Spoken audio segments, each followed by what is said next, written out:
আমরা ফেরেশতা দিয়ে যেমনি ভাবে আল্লাহ তাআলা বিজয় করেছে, কোন পারমাণবিক শক্তিকে আমরা ভয় করি না। হিন্দু অধিকারী সে গোস্ত খাওয়া মানুষ, সে হিন্দু হয়ে সে গরুর গোস্ত খায়।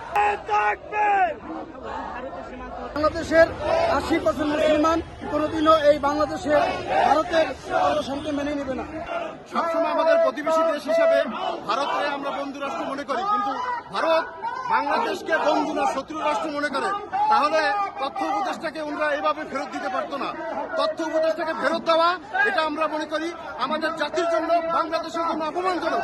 ভারতের এই নির্যাতন আমাদের সীমান্তে যে বুশিং শুরু করছে, তার বিরুদ্ধে বাঙালি জাতি আজ ঐক্যবদ্ধ, কিন্তু আমরা ভারতের আধিপত্যকে বাংলার জমিনে দেখতে চাই না। খুবই সহজ সরল ভাবে কথাটা বলতে গেলে পরে একটা কথাই বলা যায়, সেটা হচ্ছে বাংলাদেশ একটা স্বাধীন সার্বভৌম রাষ্ট্র।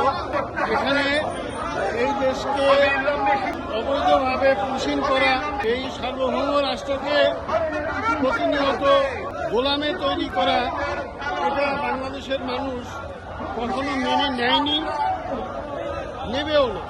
আমরা সাথে আছি, আমরা ভারতীয় আগ্রাসনকে কখনো আমরা মেনে নিব না, নেব না। প্রয়োজনে আমাদের রক্তের উপর দিয়া হইলো আমরা এই দেশের আগ্রাসন বিরোধী আমরা আন্দোলন চালিয়ে যাব যতক্ষণ পর্যন্ত আমাদের শরীরে রক্ত থাকে। তাদেরকে এই লঘুত্ববাদের জন্যই আজকের এই বিক্ষোভ। আমরা তাদেরকে জানিয়ে দিতে চাই, বাংলাদেশের যে লঘু মনে করতেছে, তারা তাদের জনগণের জন্য যথেষ্ট। পারমাণবিক শক্তি আমরা শক্তি মনে করি না, আমরা মনে করি ইমানি শক্তি হচ্ছে আমাদের শক্তি। ভারত সরকার যে ক্ষমতায় আসার পরে, বিশেষ করে যে উনি যখন মন্ত্রিত্ব পেয়েছেন, এরপরে উনার যে বক্তব্য, এই বক্তব্য আমরা শিষ্টাচার বহির্ভুক্ত বক্তব্য হিসেবে আমরা চিহ্নিত করছি। উনার এই বক্তব্য আমাদের স্বাধীনতা সার্বভৌমত্বের হামলা বলে আমরা অবৈধ করছি। উনাকে অনতিবিলম্বে এই বক্তব্য প্রত্যাহারের অনুরোধ জানাচ্ছি।